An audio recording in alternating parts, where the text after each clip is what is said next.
आज आपण आर्किटेक्ट, पाणी आणि फेरोसिमेंट तंत्रज्ञान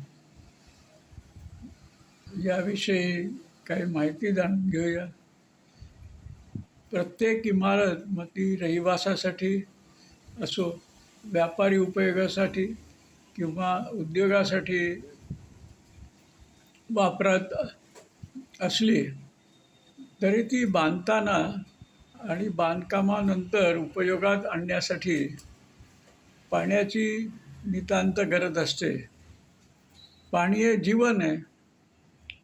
ज्या जमिनीवर वरील बांधकाम झाले आहे त्या जमिनीची पावसाची पाण्याची क्षमता सहज काढता येईल. मग त्या जमिनीवर पडणाऱ्या पावसापैकी जर का 10 ते 20% पाणी आपण इमारत बांधताना साठवून ठेवले तर ते पाणी इमारतीतील लोकांना आपापल्या उपयोगासाठी सहज वापरता येईल.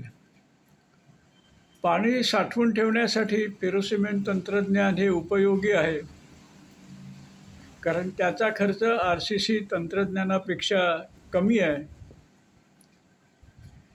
पण या सर्वासाठी इमारतीच्या आर्किटेक्टने किंवा रचनाकाराने इमारतीचा नकाशा बनवताना पावसाचे पाणी साठवण्यासाठी पाणी साठवण टाकीचे नियोजन करणे गरजेचे आहे.